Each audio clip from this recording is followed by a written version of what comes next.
Okay. మీరు first point అని ఒకటి చెప్పారు అబద్ధం ఆడకూడదని చెప్పి. అయితే ఫ్రీలాన్సింగ్ పేరుతో చాలా మందిని మోసం చేస్తున్నారు బయర్స్‌ని. యెస్. దాని గురించి ఏమంటారు? అలా మోసపోకుండా ఉండాలంటే ఏం చేయాలి? ఎలాంటి జాగ్రత్తలు తీసుకోవాలి? కడుపు నొప్పి మీదైతే టాబ్లెట్ ఎవరు వేసుకోవాలి? మనమే ఏసుకోవాలి. ఎగ్జాక్ట్‌లీ. ప్రాపర్టీ తీసుకోవాలనుకుంటున్న పర్సన్స్ ఎవరైతే ఉన్నారో, హ్మ్. ఇన్వెస్ట్‌మెంట్ చేయాలనుకుంటున్న కస్టమర్లు ఎవరైతే ఉన్నారో, ఓకే. ఫస్ట్ మీరు ప్రాపర్టీ తీసుకోవాలనుకున్నప్పుడు ఏ ప్రాపర్టీ తీసుకోవాలనుకుంటున్నారు? హ్మ్. ఎందుకోసం తీసుకోవాలనుకుంటున్నారు? ఓకే. ఇల్లు కట్టుకోవడానికా? ఇన్వెస్ట్‌మెంట్‌కా? ఈ నాలెడ్జ్ ఉండాలి. ఓకే. తర్వాత మీరు మళ్ళీ తిరిగి ఎప్పుడు అమ్మేయాలనుకుంటున్నారు? పాప పెళ్లి టైంకా? హ్మ్. బాబు చదువు టైంకా? మీరు రిటైర్మెంట్ టైం అయిన తర్వాతనా? 5 సంవత్సరాలకా? 10 ఇయర్స్‌కా? ఎప్పుడు ఏం చేయాలనేది కూడా మీకు తెలిసి ఉండాలి. ఓకే. ఇవన్నీ తెలుసుకోకుండా కస్టమర్ సైకాలజీ లేదా హ్యూమన్ సైకాలజీ ఎటుంటది? హ్మ్. తక్కువకి ఇస్తే తీసుకుందాం అనుకుంటున్నారు. అవునవును. తక్కువ ఏడొస్తది? ఫ్రీలాన్స్‌లో తక్కువొస్తది. హ్మ్. అసలు ఫ్రీలాన్స్‌లో తక్కువ ఇస్తంటే హ్మ్. మీరెందుకు నమ్ముతున్నారు? ఎవడన్నా వ్యాపారం చేసేటోడు తక్కువకిస్తారా? వాళ్ళ లాభాలు లేకుండా తక్కువకి ఎందుకు ఇస్తారు? అంటే చెప్పే అది కన్విన్స్ చేయడం ఎలా ఉంటదంటే ఎగ్జాక్ట్‌లీ అర్జెంట్ నేనేమంటున్నానంటే అది. ఆ! తక్కువకి ఇస్తున్నామంటే మీరు నమ్మకండి. ఓకే. ఎప్పుడైనా ఏదైనా లేనప్పుడు మాత్రమే తక్కువకి ఇస్తాడు. ఏదైనా లేనప్పుడు అంటే ఏంటి? ఫ్రీ లాంచ్ అంటే హ్మ్. లాంచింగ్‌కు బిఫోర్ అంటే certificate NA certificate, LP number, security ఇలాంటివి లేనప్పుడు అంటే అప్రూవల్స్ లేనప్పుడు ఇచ్చేదాన్ని ఫ్రీ లాంచ్ అంటారు. ఓకే. అన్ని అప్రూవల్స్ వచ్చిన తర్వాత కాదు. ఏ అప్రూవల్ లేనప్పుడు మీకు ఇచ్చేదాన్ని ఫ్రీ లాంచ్ అంటారు. ఓకే. అప్పుడు తక్కువకొస్తదంటారు. అసలు ప్రాపర్టే వాళ్ళది కాదు. హ్మ్. ప్రాపర్టే వాళ్ళది కానప్పుడు మీకు అమ్మితే మీరెట్లా తీసుకుంటారు? మీకేంటంటే ఇప్పుడైతే గజం మీద 2000 తక్కువొస్తది. హ్మ్. అప్రూవల్స్ వచ్చిన తర్వాత అయితే గజం మీద 2000 పెరుగుతది. అంటే 2000 నాకు లాభం వస్తుంది కదా పర్ స్క్వేర్ యార్డ్ మీద. అంటే 150 గజాల ప్లాట్ మీద దాదాపు 3,00,000 నాకు మిగులుతుంది కదా అని మీరు అనుకుంటున్నారు.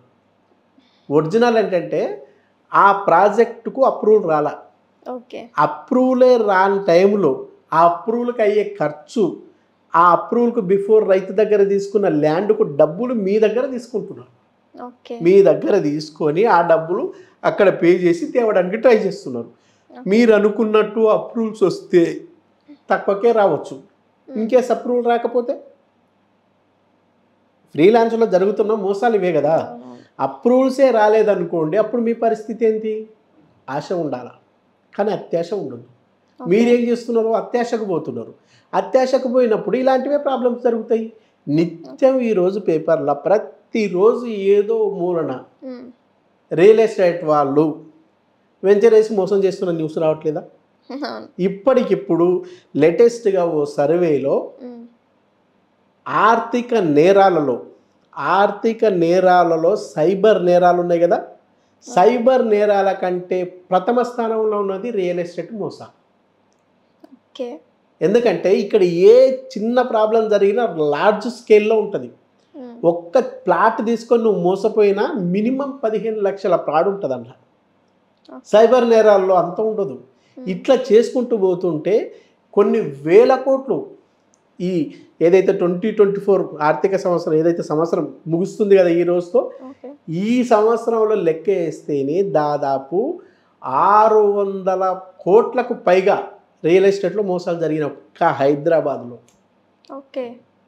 ఒక్క సాహితీ సంస్థనే హ్మ్. దాదాపు 2,000 కోట్లకు పైగా ఫ్రీలాన్స్ పేరుతోటి మోసం చేసింది.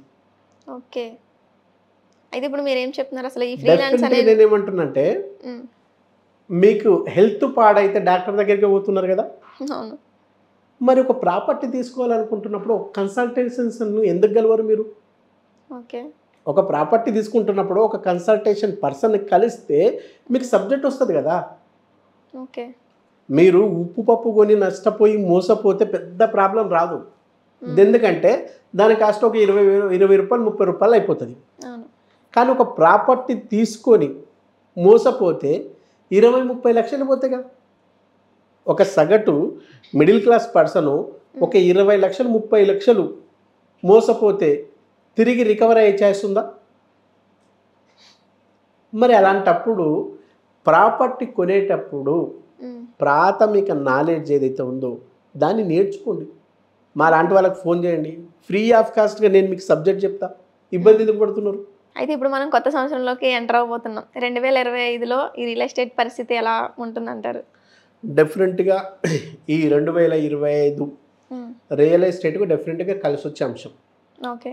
ఎందుకంటే గత 2024 ఇయర్ ఏదైతే ఉందో ప్రభుత్వాలు మారిన సంవత్సరం అది. ఎలక్షన్స్ రావడం వల్ల ఎలక్షన్కు బిఫోర్కు 6 నెలలు ఓకే రియల్ ఎస్టేట్లో ఇన్వెస్ట్మెంట్ పెట్టడానికి చాలామంది వేచి చూసే ధోరణి ప్రదర్శిస్తారు. ఎందుకంటే ఏ ప్రభుత్వం వస్తుందో, ఎలాంటి నిర్ణయాలు తీసుకుంటారో, ఏ విధానాలు మా మీద ప్రభావితం చూపిస్తావో, కాబట్టి ఇప్పుడే ఎందుకు ఎలక్షన్స్ అయిపోయినాక తీసుకుందాంలే అనే ఒక సందిగ్ధ వాతావరణంలో పోస్ట్ పోన్ చేస్తారు. అట్లా 6 months బిఫోర్ వేస్ట్ అయింది. ఆ తర్వాత గవర్నమెంట్ చేంజ్ అయిన తర్వాత ఆ గవర్నమెంట్ విధి విధానాలు ఫస్ట్ ప్రయారిటీ సెకండ్ ప్రయారిటీ ఏదో తెలియక మళ్ళీ ఓ 6 months వెయిట్ చేస్తారు. ఓకే. అయితే వచ్చిన గవర్నమెంట్ ఉన్న ఇంతకుముందు పోయిన గవర్నమెంట్ ఏదైతే బీఆర్ఎస్ గవర్నమెంట్ ఉందో, తర్వాత వచ్చిన కాంగ్రెస్ గవర్నమెంట్ ఏదైతే ఉందో, ఈ రెండిటి విధి విధానాలలో తెలుసుకోవడానికి వాళ్ళు ఇంప్లిమెంటేషన్ చేసి వదిలేసిన దాన్ని తిరిగి ఇప్పుడు వచ్చిన రేవంత్ రెడ్డి గారు ఎవరైతే ఉన్నారో ఆయన దాన్ని కంటిన్యూ చేయకపోగా ఖచ్చితంగా ఫార్మసిటీ రద్దని ప్రకటించడం, అట్లాగే మెట్రో సెకండ్ ఫేజ్ ఏదైతే ఉందో చేంజ్ చేస్తున్నా అని చెప్పడం, ఇంత కొంత గందరగోళ పరిస్థితి క్రియేట్ అయింది. దానివల్ల రియల్ ఎస్టేట్ అనిశ్చితికి గురైంది. మెయిన్ హైడ్రా వల్ల కూడా. హైడ్రా మీరు అన్నట్టు హైడ్రా గవర్నమెంట్ ఉద్దేశం ఏదైనప్పటికీ హైడ్రా క్రియేట్ చేసిన స్థితి ఒక భయాందోళన క్రియేట్ చేసింది. గవర్నమెంట్ విధానం అవేర్నెస్ చేద్దామే అనుకున్నదేమో కానీ అమలైన తీరు మాత్రం ఒక భయాందోళన క్రియేట్ చేసింది.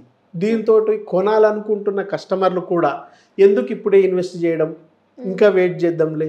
ఇది చూస్తుంటే ఇప్పుడు రేపు కూడా మనం తీసుకునే ప్రాపర్టీ చెరువులో ఉందేమో, హైడ్రాలోనే ఉందో, కుంటలో ఉందేమో, బఫర్ జోన్లో ఉందేమో, ఎఫ్టీఎల్లో ఉందో, రకరకాలుగా భయాందోళనకు గురై అట్లా కూడా వాళ్ళు చాలా వరకు ఆగిపోయారు.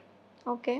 సో ఇప్పుడు ఈ సిచ్యువేషన్ జరుగుతున్న క్రమంలో జనాలకి ఎంత నష్టదాయకమో తెలియదు కానీ జనాల కంటే గవర్నమెంట్కి ఎక్కువ నష్టదాయకం వచ్చింది. ఓకే. ఎందుకంటే ఈ సిచ్యువేషన్లో చాలామంది ఇన్వెస్టులు చేయకపోతే గవర్నమెంట్కు రిజిస్ట్రేషన్ రెవెన్యూ ఎక్కడి నుంచి వస్తుంది? రాలేదు. సో గవర్నమెంట్కి రిజిస్ట్రేషన్ రెవెన్యూ రాకపోగా అంటే చాలామంది రియల్ ఎస్టేట్ ఏమనుకుంటారంటే కొనడం అమ్మడం ఇదే రియల్ ఎస్టేట్ అనుకుంటారు. కానీ ఒరిజినల్ కొనడం అమ్మడమే కాదు. కొనడం అమ్మడం అనేది ఒక్కటైతే దానికంటే బిఫోరు ఒక కన్స్ట్రక్షన్, రియల్ ఎస్టేట్లో కన్స్ట్రక్షన్ అనేది ఒక భాగం. ఈ కన్స్ట్రక్షన్ అనేది జరిగితేనే స్టీల్ అమ్మబడుతుంది, ఇటుక అమ్మబడుతుంది, ఇసుక అమ్మబడుతుంది, సిమెంట్ అమ్మబడుతుంది. ఇటంటే వీటన్నిటి మీద కూడా గవర్నమెంట్కు జిఎస్టీ వస్తుంది. ఓకే. సో ఇప్పుడు జిఎస్టీ ఎక్కడి నుంచి వచ్చింది? ఈ రియల్ ఎస్టేట్ ఆగిపోతే ఇవన్నీ ఆగిపోయినట్టే కదా.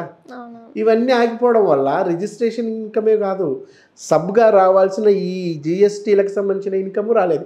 దీంతో పాటు గవర్నమెంట్ ఏంటంటే ఒక్క కన్స్ట్రక్షన్ చేసి ఒక ఇల్లు కడితే ఎంతమందికి ఉపాధి దొరుకుతుంది? దాదాపు 856 సెక్టార్లకు ఫుడ్ దొరుకుతుంది. అంటే నిరుద్యోగం కూడా పెరుగుతుందా లేదా? లక్షలాది మంది అన్ఎంప్లాయిడ్ అయితే అసలు గవర్నమెంట్ వచ్చిందే ఉద్యోగాలు ఇస్తామనే పేరుతో వచ్చింది. ఇలాంటివన్నీ ఒకదానికొకటి యాడ్ అయితే నిరుద్యోగం పెరిగితే ఆ గ్యారెంటీల పథకం ఆల్రెడీ కాంగ్రెస్ ప్రభుత్వం ఇచ్చిందా లేదా? వాటికి కూడా నిధులు ఎక్కడి నుంచి వస్తాయి? సో ఈ ఈక్వేషన్ మీద చూసినప్పుడు ఖచ్చితంగా ఇప్పుడు త్రిబుల్-ఆర్ని ఎట్లయితే వేగవంతం చేస్తున్నారో ఈ వేగవంతం చేసే ప్రక్రియనే 2020-25 ఏదైతే ఉందో ఈ 2025కి రియల్ ఎస్టేట్ అద్భుతంగా పెరుగుతుందన్నదానికి సంకేతాలు. అందులో భాగంగానే ఇప్పుడు సౌత్కు సంబంధించిన రీజనల్కి కానీ నార్త్కు సంబంధించిన త్రిబుల్-ఆర్కు మొత్తానికి కూడా పర్మిషన్లు తెచ్చుకోవడంతో పాటు టెండర్లు కూడా ప్రకటించారు. ఆల్మోస్ట్ ఆల్ నార్త్ పార్ట్ ఏదైతే ఉందో మీకు గిర్మాపూర్ ఏదైతే పెద్దాపూర్ గిర్మాపూర్ ఉందో ఇక్కడ నుంచి మొదలుకుంటే భువనగిరి వరకు ఉన్నదంతా నార్త్ పార్ట్. ఈ నార్త్ పార్ట్కు 74% ఆల్రెడీ భూమి సేకరణ కూడా గత గవర్నమెంటే చేసింది. ఓకే. సో ఇప్పుడున్న కొద్దిగా ఏదైతే ఉందో దాన్ని సెటిల్ చేస్తే నార్త్ పార్ట్ ఆల్రెడీ స్టార్ట్ అవ్వడానికి రెడీగా ఉంది. అట్లాగే సౌత్ పార్ట్ ఏదైతే ఉందో భువనగిరితో మొదలుకుంటే అక్కడ మంచి ఏదైతే గట్కేసరో అట్లాగే మీకు ఇబ్రహీంపట్నం, యాచారం, ఆమనగల్లు, అట్లాగే షాద్ నగర్, బూరుగులాబ్, బాలానగర్, అట్లా నుంచి కొందూరుగు మీదుగా చేవెళ్ళ నుంచి శంకరపల్లి మీదుగా తిరిగి మళ్ళీ గిర్మాపూర్కి కలిసేదాన్ని సౌత్. ఓకే. ఈ దానికి కూడా ఆల్రెడీ టెండర్ ప్రకటించారు. మీకు ఫిబ్రవరిలో టెండర్ కూడా పూర్తి అవ్వబోతుంది. ఆల్రెడీ మార్కింగ్స్ కూడా వేసేసారు ఎక్కడెక్కడైతే రీజనల్ రింగ్ రోడ్స్ ఉందో. ఈ రీజనల్ రింగ్ రోడ్ ముఖ చిత్రం ఏదైతే ఉందో ఎంటైర్ తెలంగాణలో దాదాపు 5 జిల్లాల ముఖ చిత్రాన్ని మార్చేది రీజనల్ రింగ్ రోడ్. ఈ రీజనల్ రింగ్ రోడ్ ఎఫెక్ట్ ఖచ్చితంగా ఎంటైర్ తెలంగాణ రియల్ ఎస్టేట్ మొత్తానికి కూడా ఇది ఒక ఆశ దృక్పథాన్ని ఖచ్చితంగా నెరవేరుస్తుంది. డెఫినెట్గా ఈ 2025 ఇయర్ అనేది రియల్ ఎస్టేట్కి అనివార్యంగా డెవలప్ చేయడానికి గవర్నమెంట్కి అవకాశం ఉంది. అది చేసి తీరుతుంది. మన కోసం కాదు, వాళ్ళ కోసమైనా చేసి తీరాలి. ఇంకోటి ఏంటంటే ఈ రియల్ ఎస్టేట్ అనేది కూడా లేకపోతే ఈ హైదరాబాద్ డెవలప్మెంట్ అనేది కూడా ఓన్లీ గవర్నమెంట్ విధి విధానాల మీద డిపెండ్ మాత్రమే లేదు. భౌగోళికంగా తెలంగాణ భౌగోళిక వాతావరణం ఏదైతే ఉందో, డెక్కన్ పీఠభూమి కాన్సెప్ట్ ఏదైతే ఉందో, ఆల్రెడీ హైదరాబాదు ప్రతి 2 సంవత్సరాలకు కనీసం 10 కిలోమీటర్ల నుంచి 15 కిలోమీటర్ల పెరుగుతూ పోతుంది.